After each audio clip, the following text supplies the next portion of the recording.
Queremos agradecer en primer lugar a Rosana por la generosidad con la que decidió priorizar este encuentro y a los colegas del Instituto Universitario de Opinión Pública, IUDOP, y del Departamento de Comunicación y Cultura a través del programa de la Maestría en Comunicación que han vuelto posible estas 2 noches de discusión con Rosana Remillo. De Rosana es posible hacer una presentación formal. Doctora en Ciencias Sociales por la Universidad de Guadalajara y el Centro de Investigación Instituto de Antropología Social. Su tesis doctoral fue premiada por CONACYT en su momento. Es miembro del Sistema Nacional de Investigadores Nivel 3, miembro de la Academia Mexicana de las Ciencias, profesor investigador en el ITESO. Fue titular de la Cátedra André Bello en Nueva York. Ha sido profesora invitada en diversas universidades latinoamericanas, europeas, estadounidenses. Sus temas de investigación giran en torno a las culturas urbanas, vida cotidiana y subjetividad, construcción social del miedo, jóvenes, violencia y narcotráfico.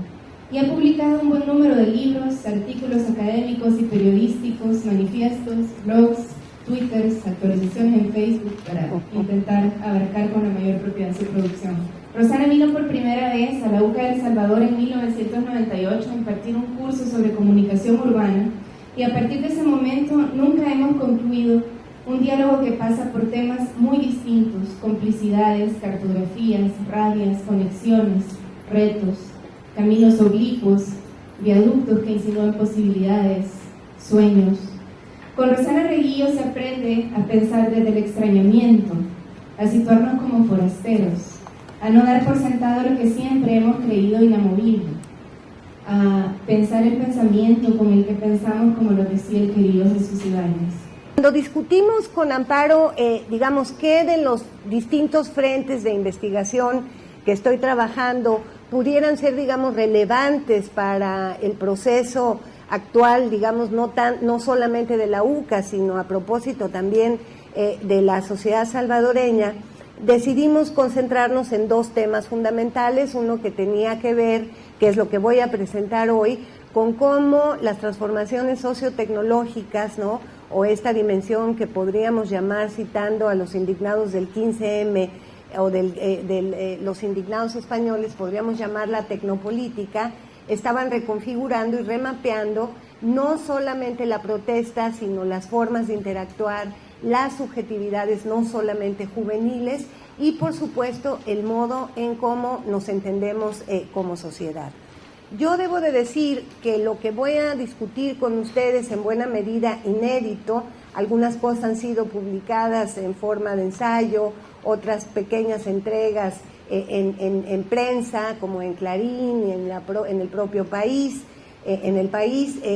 otras adelantos en mi propio blog, pero yo quisiera que nunca perdieran de vista una pantalla detrás de mí cuando se está haciendo actualización de un sitio web. Se pone un aviso que dice Work in Progress, ¿no? Disculpen las molestias, estamos trabajando para poner este sitio en forma. Entonces, de alguna manera, muchas de las cuestiones que voy a plantear son categorías emergentes, son intuiciones, ¿no? Algunas cosas ya están sostenidas por el trabajo de campo, pero fundamentalmente es un trabajo embrionario que busca justamente cuestionar a unas ciencias sociales demasiado cómodas consigo mismas, demasiado satisfechas en su zona de confort y con la capacidad, digamos, ya probada de una interpretación final y cerrada sobre un conjunto de procesos sociales. Y quiero iniciar justamente este cuestionamiento recordando a tres grandes pensadores contemporáneos que me parece que no han estado a la altura de las, digamos, brutales, rapidísimas y aceleradas transformaciones societales operadas justamente por estas nuevas subjetividades que están tomando plazas, ciudades, mercados, etcétera, etcétera, en un intento, digamos, por frenar lo que los Occupy Wall Street llamarían la avaricia del propio sistema. Y quiero referirme a Zizek o a Zizek, ¿no?, para ser más pertinente lingüísticamente, al propio Bauman y lamentabilísimamente a Edgar Morin. Cuando los Occupy tomaron Zuccotti Park, antes Liberty Plaza, CISEC fue a una de las sesiones que ellos organizaban de micrófono abierto y micrófono humano y les puso una regañiza terrorífica acusándolos de divertirse demasiado, ¿no? Es decir, la revolución no debía, en alguna medida estoy caricaturizando un poco el decir que era más complejo, pero en el fondo era un regaño por que se la estaban pasando demasiado bien en la ocupación del espacio público. Meses después, Bauman llega a Madrid y poco tiempo después lo entrevista a un periodista del País. Yo no sé si el periodista del País tituló mal su nota, si lo agarró muy cansado, pero el caso es que Bauman negó toda capacidad de razonamiento de los indignados, acusándolos de ser pura emoción. Y finalmente, para rematar este panorama de pensamiento eurocéntrico, positivo y teleológico, vino Morán, entrevistado, a decir que estas nuevas indignaciones o estas nuevas protestas, al carecer de programa, podían ser capaces de denunciar, pero no de enunciar, o sea, negándoles cualquier posibilidad de enunciación. Todo esto no lo invento yo, está ampliamente documentado en la prensa tradicional y en la prensa, digamos, emergente. Entonces comienzo por ahí porque me parece que justamente es contra estas categorías de corte eurocéntrico, de corte teleológico y programático, contra las cuales un investigador o investigadora, en este caso de lo contemporáneo, tiene que pelear y tiene que cuestionar. Y sin embargo, muchas de las claves para entender lo que está sucediendo hoy no están en los pensadores de lo posmoderno, no están en la clave de los que están trabajando con categorías de vanguardia como minería de datos en tweets, etcétera, sino están en tres filósofos claves. Uno es justamente el filósofo católico Ernest Bloch, el segundo es Walter Benjamin y el tercero es Baruch Spinoza, ¿no? Entonces, curiosamente, para entender lo que sucede en el siglo XXI, hay que ir hacia el pasado, tratando de rastrear lo que estos grandes sistemas filosóficos nos han permitido pensar. Y quiero arrancar mi reflexión invocando en mi auxilio especialmente a Ernest Bloch.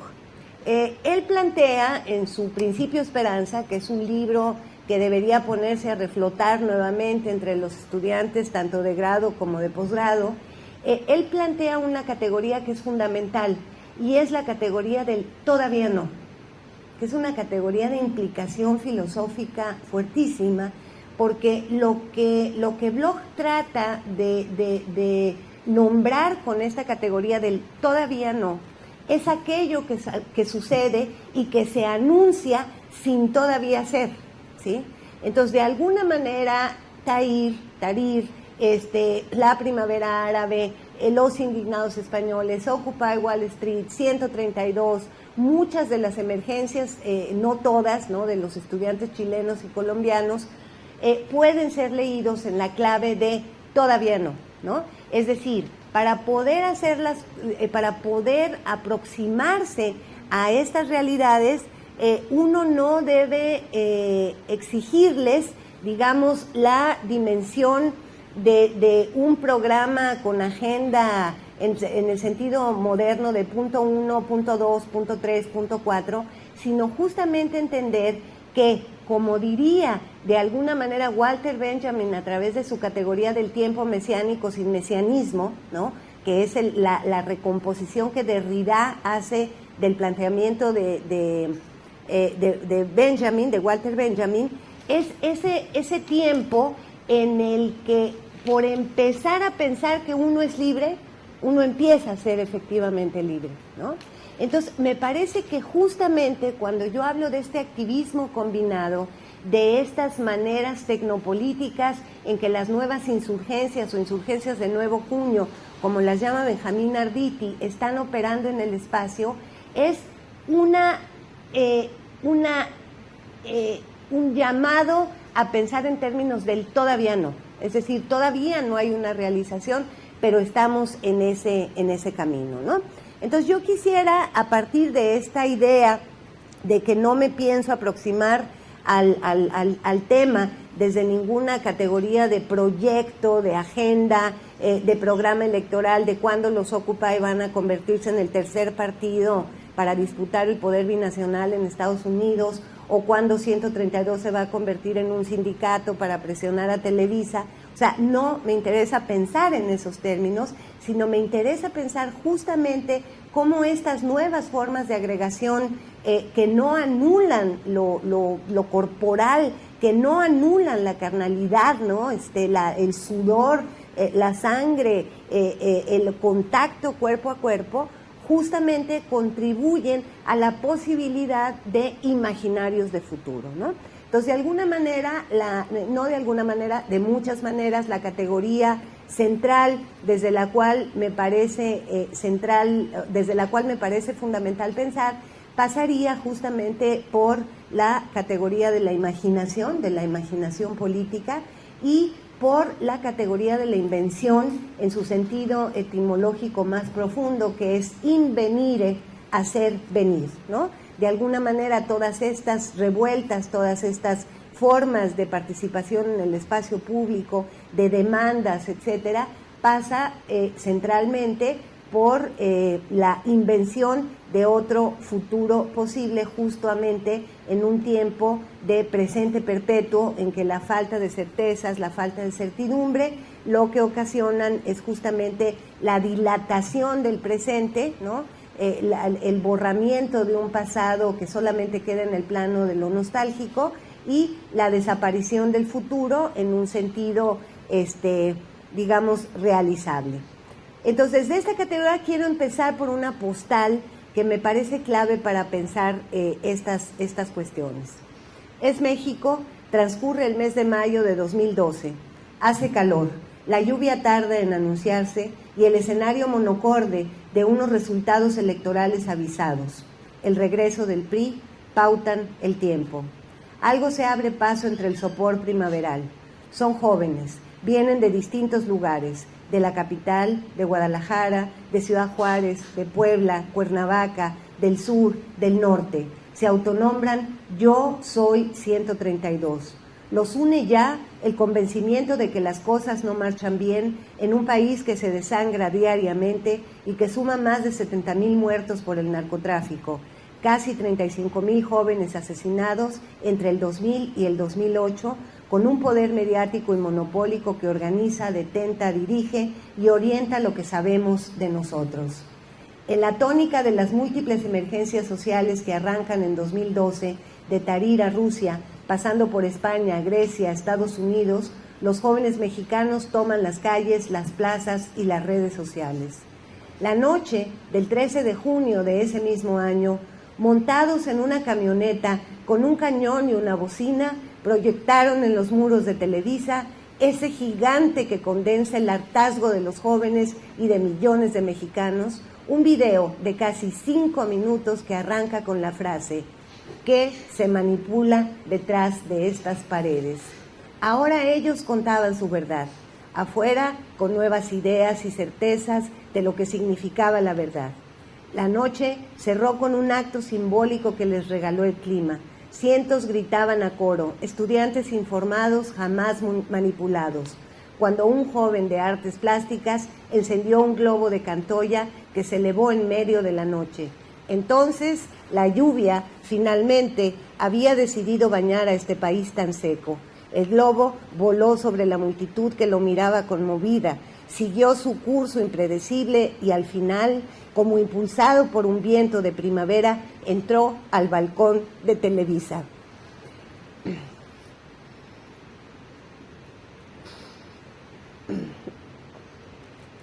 Donde minutos antes los reflectores habían sido apagados para ocultar la manifestación. Perdón.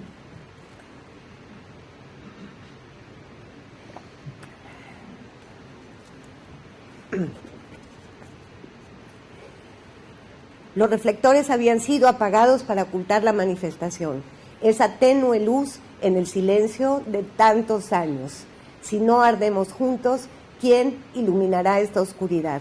Esa fue la pancarta gigante que orientó el movimiento y que colocaron en la explanada de la UNAM cuando se reunieron por primera vez en las islas de ese gigante que conocemos como UNAM. Disculpen, pero ese fue el momento marcante del movimiento. Bueno, entonces, a partir de esta postal me parece que entienden no solamente mi propia involucración o mi propia emoción frente al rumbo que están tomando los acontecimientos, sino justamente mi convencimiento de que es imposible aproximarse a este tipo de fenómenos sin comprender o sin poner al centro la dimensión emocional. No una dimensión emocional en el sentido de la señorita Laura, ¿no? Que nos tiene inundados de elefantiasis emocional, sino justamente esta dimensión de las emociones en el sentido de Baruch Spinoza como los afectos, ¿no? Esta propuesta spinociana de las emociones como afectaciones del espíritu que nos permiten justamente operar porque hemos sido afectados.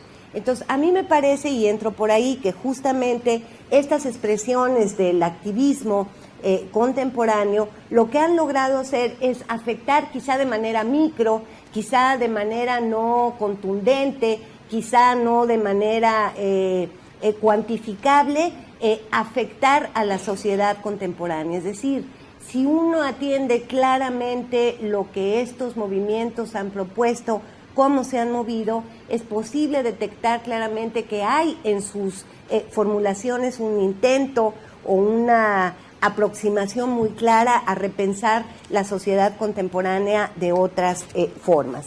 Pero me interesa, digamos, en una línea de tiempo que pudiéramos ubicar en 1994, cuando la entrada o la irrupción del zapatismo en México, me interesa pensar justamente esto desde una categoría que me parece que ha sido poco comprendida y poco estudiada, que tiene que ver con la disidencia, que tendemos a confundir con disentir, ¿no? Y la disidencia no viene de disentir, viene de decidir, que es apartarse, que es separarse, digamos, de un camino que aparentemente o que se anuncia a sí mismo como el único posible, ¿no? Entonces, el que decide, es decir, el disidente, lo que hace es darle la espalda a un modelo sistémico, a un modelo social al cual considera que ni siquiera es necesario combatir porque no lo instaura como un interlocutor válido. Esto es lo que me parece que planteamientos como los de Bauman, Morán y Zizek no logran entender. Es decir, que movimientos como Occupy Wall Street no instauran como su interlocutor al sistema bipartidista norteamericano, no instauran, digamos, al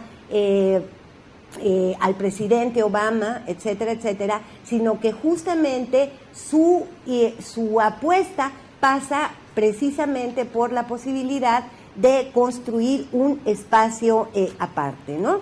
Entonces, lo que me parece central colocar, digamos, en términos analíticos, es que el disidente no está en la oposición. O sea, es un error pensarlo como un movimiento de oposición. No reside, ¿sí? Es decir, hace una separación de lo que en griego podríamos llamar el meneo, ¿no? Que ese es el lugar de residencia, ¿no? Entonces, ahí me parece que es posible entender su potencial transformador. Cuando los turcos recientemente salen, ¿no?, a ocupar nuevamente el espacio de Taksim, ¿no?, de Gezi Park, es muy claro ver cómo todo se detona a partir de la toma de un parque, de su, digamos, destrucción, pero que en el fondo, digamos, lo que está en juego es ese construir un nosotros colectivo distinto que va de la calle a la red y de la red a la calle. Si ustedes siguieron con detenimiento los momentos más fuertes del movimiento de Tiresi Gezi Park, ¿no?, como se dice en turco, ocupemos Gezi Park, gracias, ocupemos Gezi Park, es posible ver justamente cómo se fueron armando y construyendo subjetividades a propósito de este nuevo sujeto colectivo, que puede ser que sea efímero. Es decir, yo creo que en el fondo lo que angustia a pensadores de los movimientos sociales más convencionales es que estamos frente a movimientos efímeros que son rizomáticos, es decir, que de pronto, como el globo de Cantoya, se elevan, agarran una fuerza fundamental y luego aparece que desaparecen, pero no desaparecen, es decir, nadie puede volver igual al punto de partida, ¿no? Entonces esto me parece fundamentales, ¿no? Entonces, en este sentido, me parece que si lo pensamos en términos de disidencia, de apartarse, de producir una realidad distinta, aunque todavía no, citando la categoría del principio, podemos incorporar en nuestro análisis una siguiente categoría. Podemos ir viendo algunas de las imágenes, O sea, son agrupaciones donde trato de mostrar precisamente la articulación de los cuerpos en la calle, ¿no? Y de cómo se va de la red a la calle y de la calle a la red, ¿no? Entonces, se introduce en esta posibilidad, y me parece que el zapatismo es clarísimo en este sentido, y que ha sido la parte menos estudiada del zapatismo, tiene que ver con el devenir seducción, ¿no? Es decir, cómo el movimiento disidente deviene seducción. Y deviene seducción porque al no estar en la oposición es posible dejarse afectar, ¿no? Es decir, si a ti te invitan a una manifestación del PRD, ¿no? Del PRI, del Frente, de Arena, ¿no? O sea, las decisiones que uno toma, ¿sí? Son de índole distinto a que si te piden ocupar el espacio público para salvar un parque o para evitar la subida del transporte urbano, como en el caso del gigante dormido que despertó, que es el caso brasileño, ¿no? Entonces, esta dimensión del devenir seducción es central porque el sentido etimológico de la noción de la palabra seducción también es apartar, seductio, yo aparto de ahí, ¿no? Entonces, lo central es que estas emergencias o estos movimientos se han apartado de un modelo o centro o de un modo de pensar y seduce a sus otros llamándolos a la posibilidad de articular a unos otros de cuño diferente. Aquí voy a hacer una nota de pie de página un poco larga que pasa por el análisis, digamos, formal, discursivo, lingüístico, de cómo se han autodenominado estos movimientos, lo cual nos va a permitir poner en crisis las categorías de identidad política del siglo XX o de la modernidad.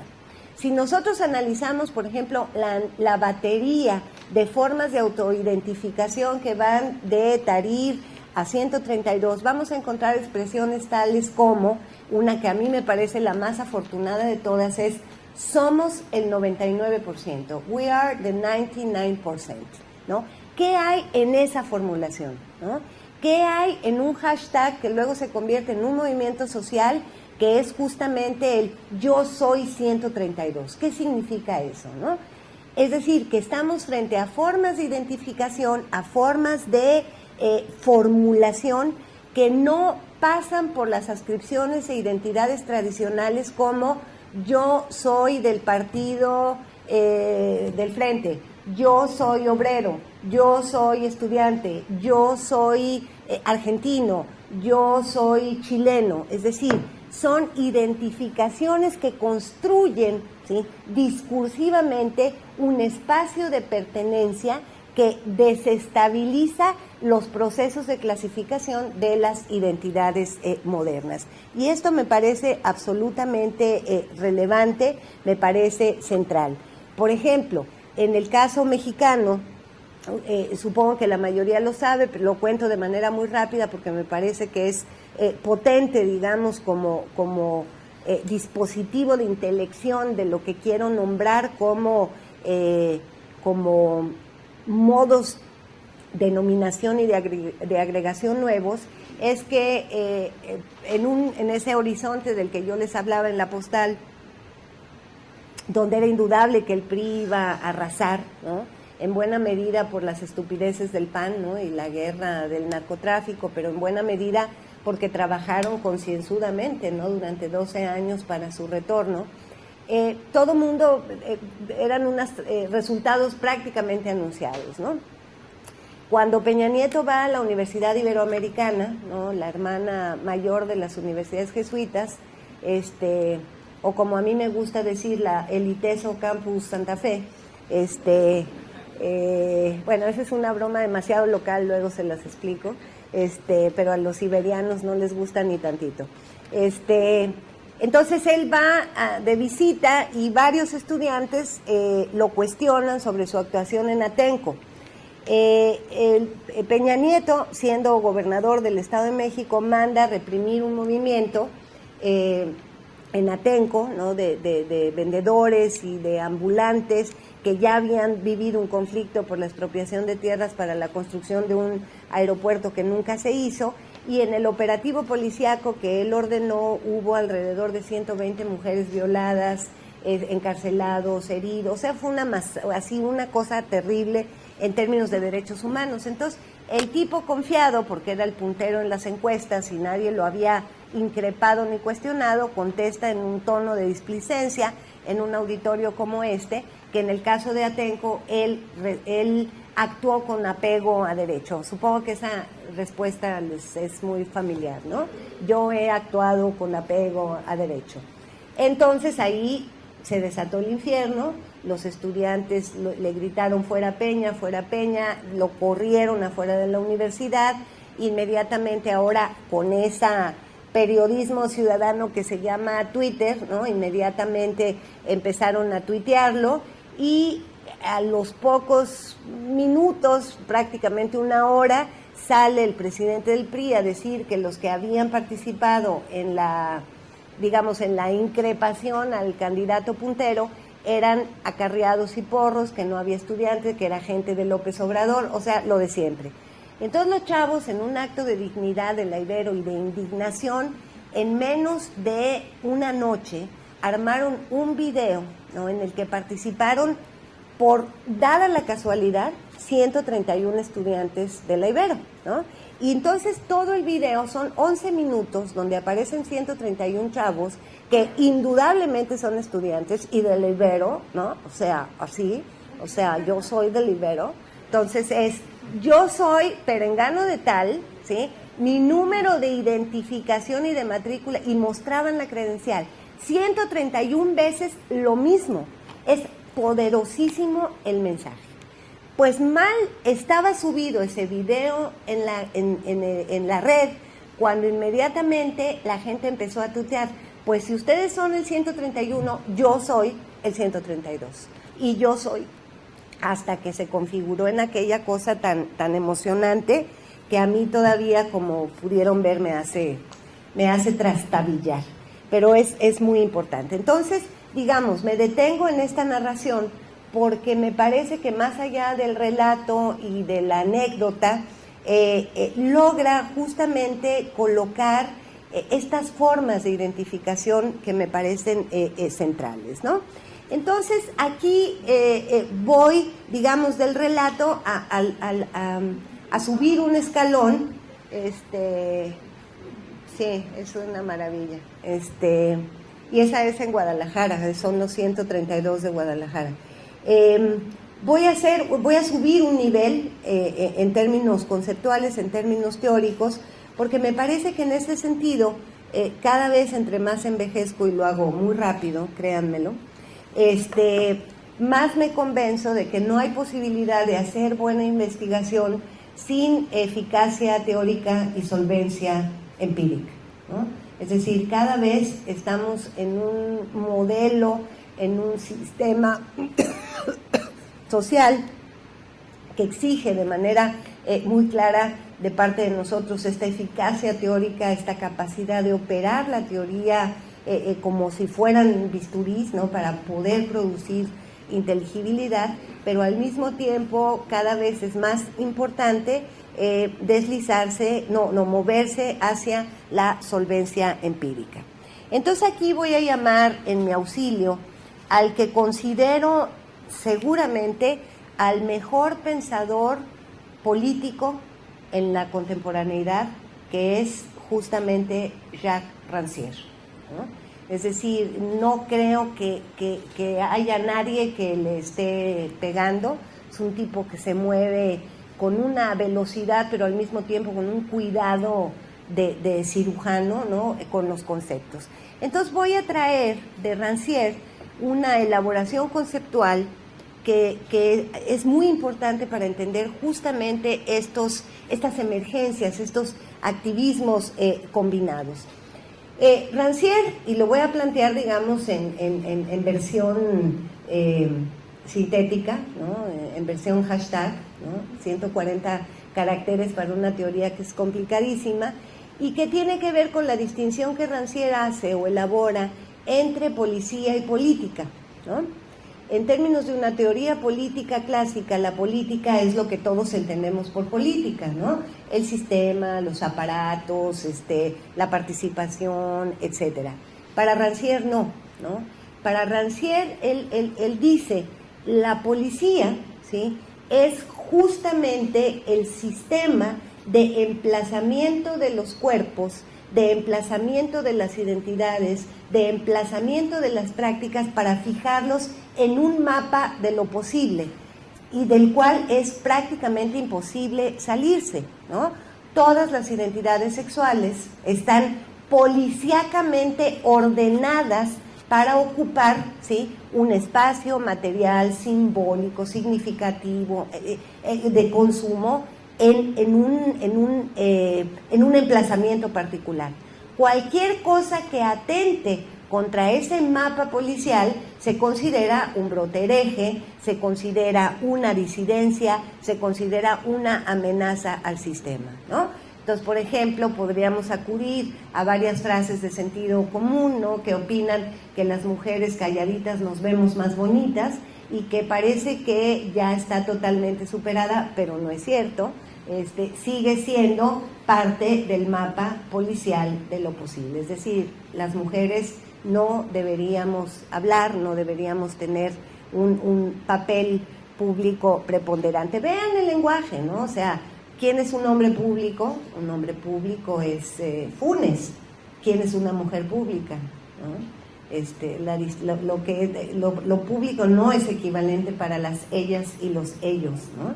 Entonces, me parece muy importante esta elaboración tan interesante y tan importante de Rancière, porque nos permite justamente romper con este espacio tan disciplinante, ¿no?, de cómo comprendemos las cuestiones. Pero Rancière va a decir, y justamente la política es aquello que ocurre casi nunca, es aquello que irrumpe muy de vez en vez, cuya función es, fíjense qué belleza, desordenar el mapa policial de lo posible. Así, cuando estos movimientos emergen, cuando estos movimientos ocupan el espacio público, lo que hacen no es presentar un programa de gobierno, no es lo que les interesa. Lo que hacen es justamente demoler, desordenar este mapa policial de lo posible. Si hay algo que le debemos al movimiento LGTB, ¿no?, es justamente su contribución al desordenamiento del mapa policial de lo posible. Si algo le debemos al feminismo, ¿no?, ha sido su capacidad de intervenir el mapa policial de lo posible, etcétera, ¿no? Entonces, me parece que con estas dos categorías, policía y política, podemos entender que lo que Zizek les está pidiendo a los occupiers es justamente que sean policías, ¿sí?, no que hagan política, ¿no? Entonces, por eso Rancière me parece que es un pensador, junto con Esposito, Roberto Esposito, que es mi novio, pero él no sabe todavía. En algún momento le declararé mi amor. Son los dos autores, digamos, que mejor están pensando la sociedad contemporánea, ¿no? Entonces, me adelanto un poco más, no voy a tener tiempo de elaborar demasiado conceptualmente. Voy a hacer el trato con Amparo de que voy a hacer los ajustes necesarios al texto y se los voy a mandar para que puedan consultarlo, ¿no? Pero finalmente quiero hacer un deslizamiento hacia justamente el tema de fondo, que es el activismo combinado. En buena medida, se ha pensado, o hay autores que están verdaderamente aterrados y maestros sobre todo, por el estallamiento de lo virtual y de la red, ¿no? Yo tengo colegas que se rasgan las vestiduras porque sus alumnos tienen Facebook, ¿no? O tienen Twitter, o tienen cuentas de YouTube, y se angustian profundamente, ¿no? Cuando justamente el Facebook es un dispositivo de trabajo poderosísimo para estar en relación con los propios jóvenes, ¿no?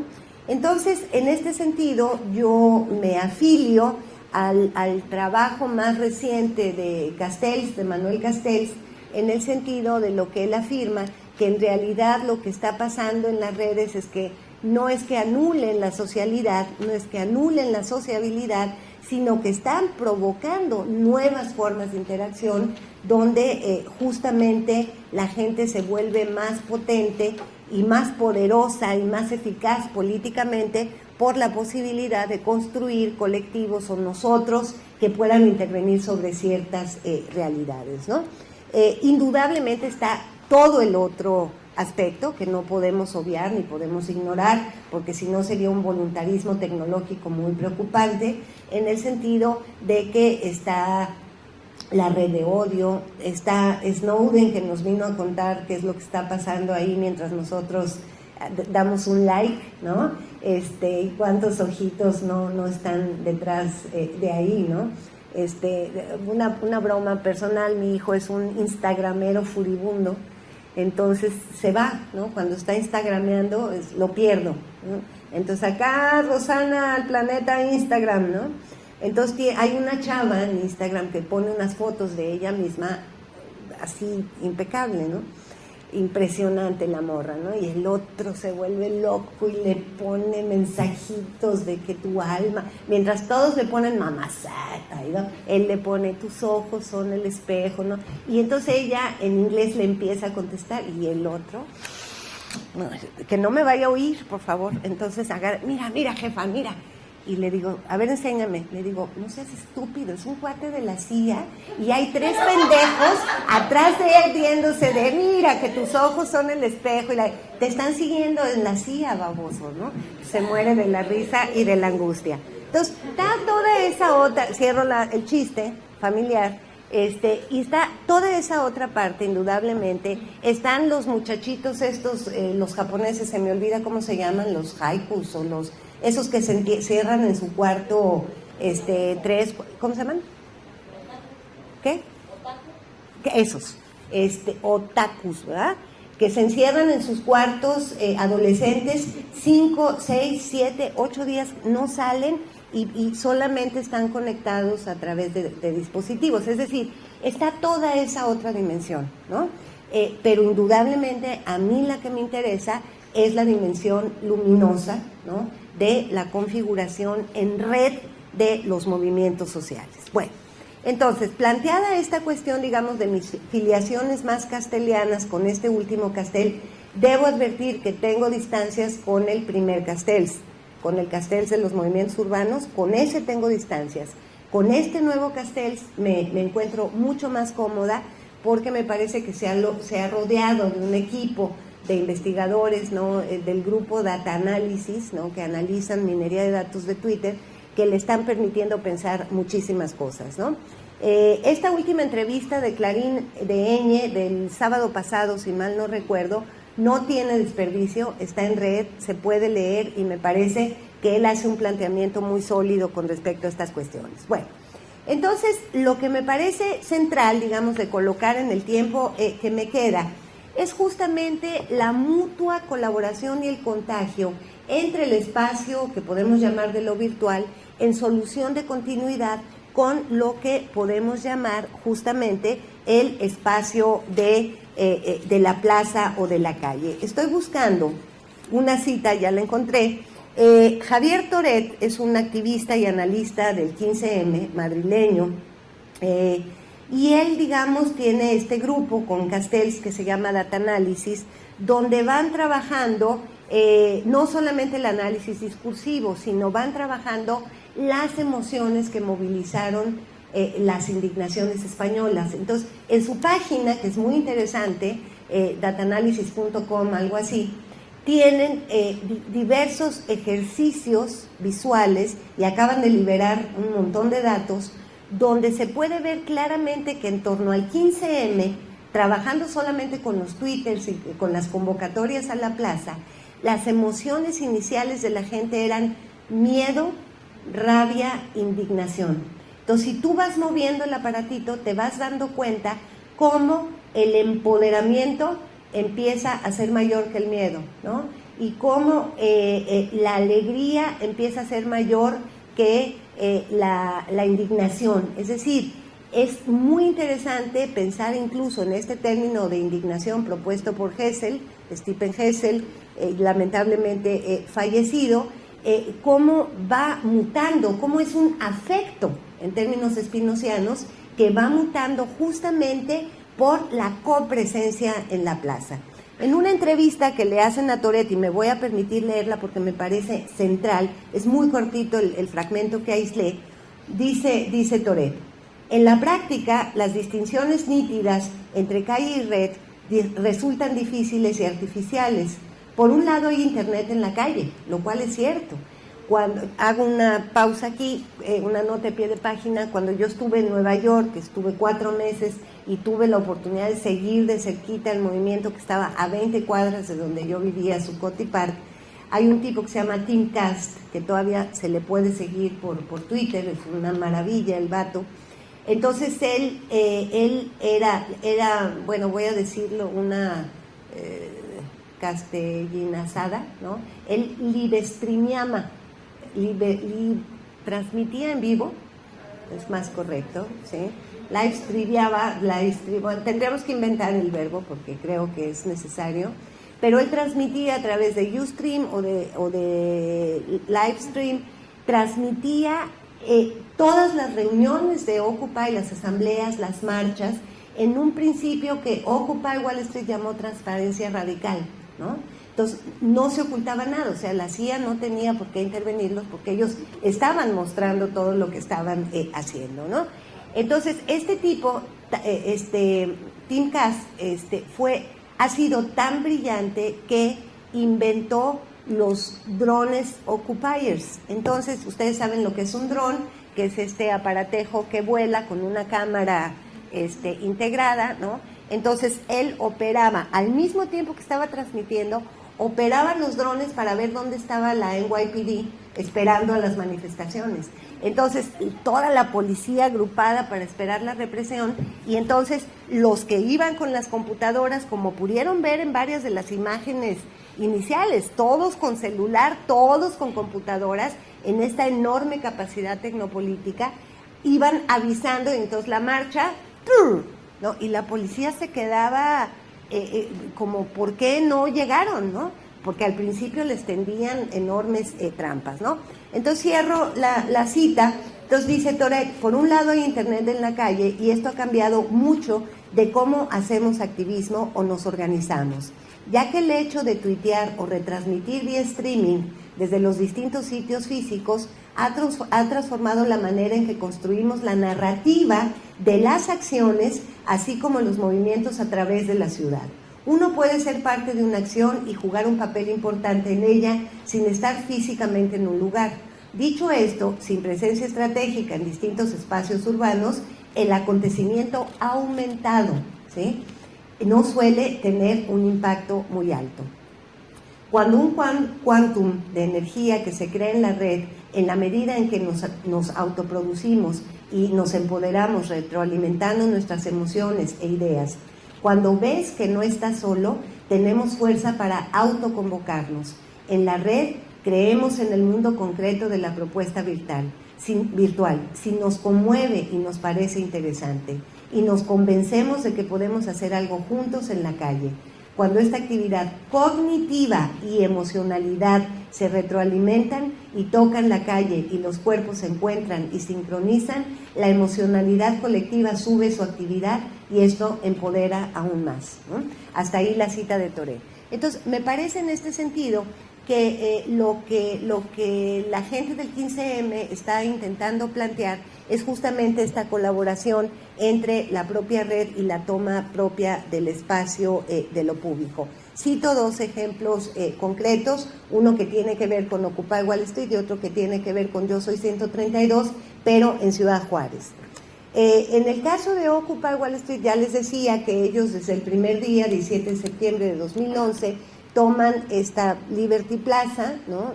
Zuccotti Park, y se la apropian. Al principio eran más policías que manifestantes, ¿no? Yo estuve ahí desde la primera noche y había que rodear 80,000 barricadas de policías y eran 1,000 chavos, una cosa menos, ¿no? En la medida en que fue subiendo de tono, Zuccotti se convirtió en lo que yo quiero llamar la micrópolis, ¿no? En una especie de ciudad en el parque donde las redes de solidaridad se reinventaron, donde la posibilidad de pensar de otras formas se fue incrementando. Entonces, por ejemplo, en Zuccotti Park tenías la tradicional librería, ¿no? O biblioteca de un movimiento social que tampoco sería novedad, pero también tenían una cocina que para nosotros los latinoamericanos tampoco sería demasiada novedad, pero tenían el centro de los Pachamamas, ¿no? Que hacían invocaciones con tambores a la madre tierra para que trajera buenas ondas a Wall Street. Tenías las clases de yoga, las clases de Twitter, un centro de transmisión global, ¿no?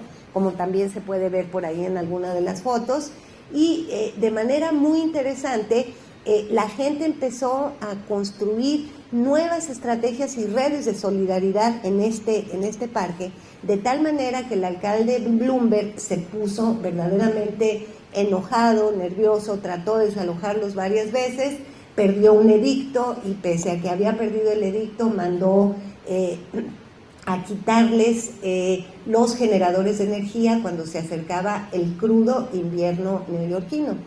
Entonces, el movimiento, en esa inteligencia emocional que los caracteriza, en vez de amedrentarse, empezó a pedir solidaridad a través de su página, ¿no? Esta colaboración intermedial que están utilizando en los movimientos, ¿no? Donde una cosa que se publica en Twitter lleva un enlace a una página web, esa página web conecta a un blog, ese blog conecta a su vez a la cuenta de Facebook de alguien, o sea, están perfectamente articulados y saben el tono en cual hay que utilizar cada medio, ¿no? Entonces, lejos de amedrentarse, empiezan a pedir ayuda, inmediatamente les llegan sleepings de los más caros del mundo, la gente se solidariza, les mandan chamarras, les mandan todo para que puedan resistir el frío, les mandan pizzas, ¿no? Entonces una de las pizzerías que está enfrente de Zuccotti Park decide poner un sitio en internet para la solidaridad internacional con los ocupantes de Zuccotti Park. Entonces tú desde Santiago de Chile podías meterte a Occupy Pizza y entonces decir, mándenles por favor una pizza de pepperoni a los muchachos a las 9 de la noche, ¿no? Entonces llegaba una pizza regalada por un chileno, a veces, y ellos regalaban a su vez a la gente que llegaba a Occupy Wall Street. Bueno, cuando les quitan los generadores, estos tipos, en este reinvento de esta ciudad que fue Zuccotti Park, y me hubiera gustado traerles fotos originales que son mías, pero gasté mucho tiempo tratando de entenderle al mentado Prezi, el programa que hace cosas, y no lo logré, ¿no? Fracasé totalmente. Entonces ya no me dio tiempo de armar nada, pero fue muy interesante porque generaron un centro de energía humana. Entonces conectaron unas bicicletas fijas a unas baterías y entonces te pedían solidariamente que regalaras tu tiempo de pedaleo. Entonces tú llegabas y decías, yo puedo regalar media hora de energía, ¿no? Y entonces te subías a tu bici y se recargaban las computadoras, etcétera. Problema de energía solucionado, tenían hidroponía, etcétera. No me detengo demasiado, pero cuando el 17 de noviembre ya Bloomberg en un ataque furibundo de autoritarismo los desaloja con policía, etcétera, etcétera, algo se perdió muy importante en el movimiento de esto que Toret llamaría la emocionalidad del descubrir al otro, al cuerpo otro en el accionar colectivo, ¿no?